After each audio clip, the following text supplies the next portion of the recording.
السلام عليكم ورحمة الله وبركاته، أصدقائنا وأحبابنا وكل متابعينا من كل مكان، قصر الستائر والمفروشات. محمد أبو الحسن. النهاردة معانا 2 مجلس عربي، الحقيقة من أحلى وأجمل وأشيك المجالس والأعداد العربية اللي أنا عملتها. الأولاني الحقيقة أنا كنت متخوف جدا من ألوانه، لكن كنت متخوف أوي من اللون الزجزاج الابيض في اسود مع الاحمر اللي هو قدام حضرتك ده. الزجزاج الابيض في اسود بتاع مسند الظهر وبتاع الشلته من تحت، مع الاحمر في اسود. لكن الحقيقه بعد ما اتعمل طلع ذوقه في منتهى الجمال، وده كان ذوق صاحب المجلس الحاج عادل، الله يبارك له. حاجه كده في منتهى الجمال. المجلس الثاني كحلي في ذهبي.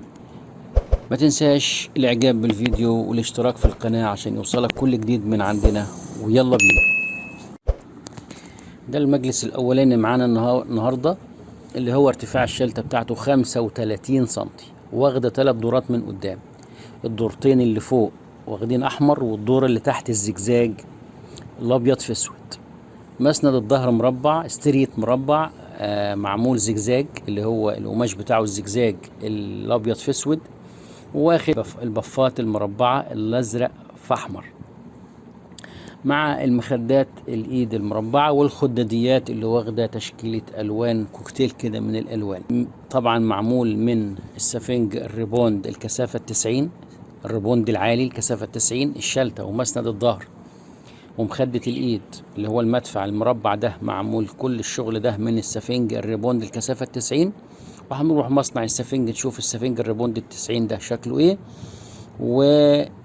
الشلتة طبعا متغلفة بالفايبر عشان تدي مرونة في القعدة، ومحطوط عليها بعد الفايبر متغلفة بالضمور عشان تحافظ على الشلتة بعد الفك والغسيل، لان كل حاجة بسوستة تفك وتغسل. تعالى بس نروح الاول كده على مصنع السفنج ونشوف الدنيا فيها ايه، عشان بعد ما نرجع من مصنع السفنج نروح نشوف المجلس التاني اللي هو ارتفاع الشلتة بتاعته برضو 35 سنتي، اللي هو الكحلي في ذهبي بالستاير بتاعته. حاجة كده ما شاء الله زي الفل.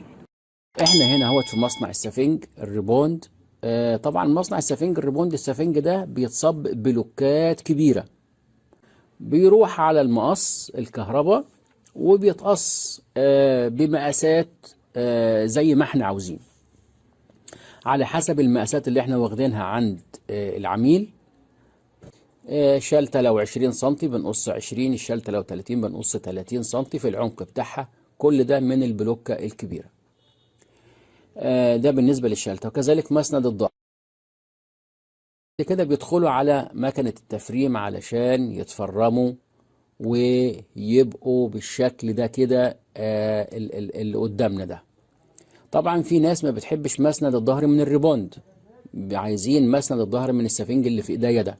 بيحبوا مسند الظهر من السفنج اللي هو الكثافات ده كثافة 30، فعايزين مسند الظهر من ده، وعايزين الشلتة من الريبوند اللي ورايا ده.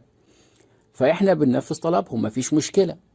الشلتة ديت هي واخدة دورتين اهي، ده شلتة 20 سنتي واخدة دورتين 2.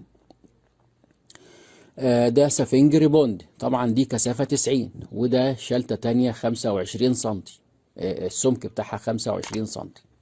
وده مسند الظهر اهوت متفرم، اللي هو واخد حرف ار دورتين 2.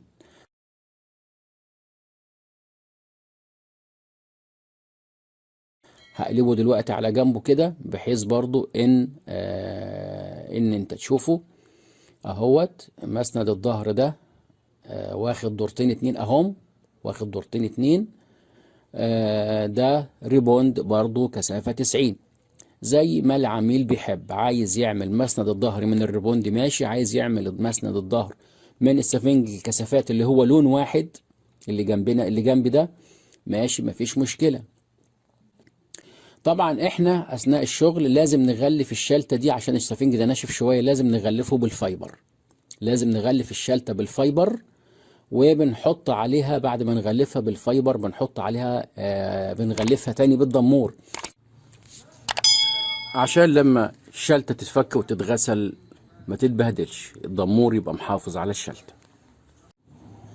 ودي كده شكل الشلتة بعد ما حطينا لها ال5 سنتي السفنج عليها اللي هو الكثافات. عشان خاطر تبقى مرنة ومريحة في القعدة. معلش انا معرفتش انزل يعني الشلتة كده وافردها، فكده الشلت جنب بعضها، كل الشغلانة دي كلها كانت جنب بعضها كده، فصورتها وهي جنب بعضها. المجلس التاني اللي معانا اللي هو المجلس الكحلي في الاصفر الذهبي.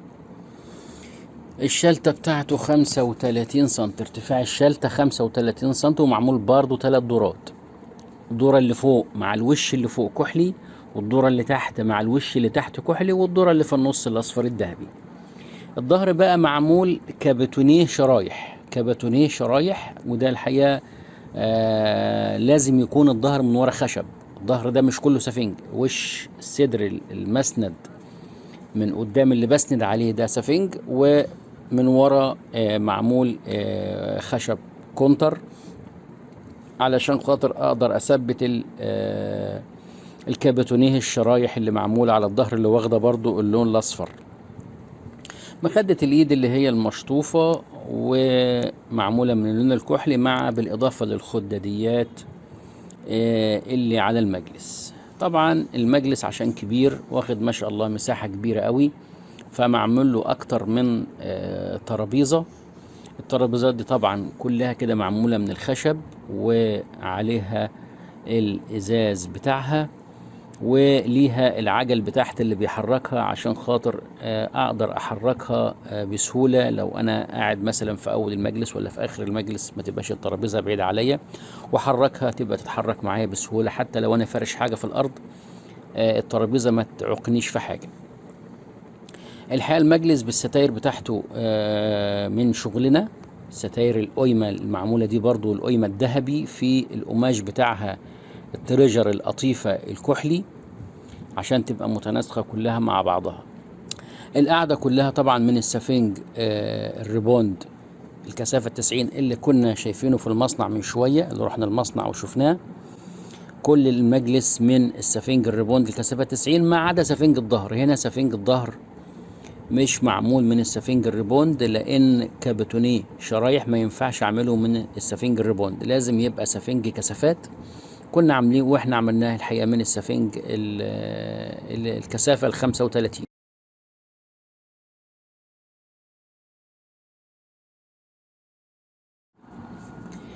وبكده نكون استعرضنا معاكم الفيديو بتاع النهارده، اللي استعرضنا فيه مجلسين اتنين ارتفاع الشلتة بتاعتهم 35 سنتي. نرجو ان ما نكونش طولنا على حضراتكم. ما تنساش الاعجاب بالفيديو والاشتراك في القناة عشان يوصلك كل جديد من عندنا. شكرا لكم، والسلام عليكم ورحمة الله وبركاته.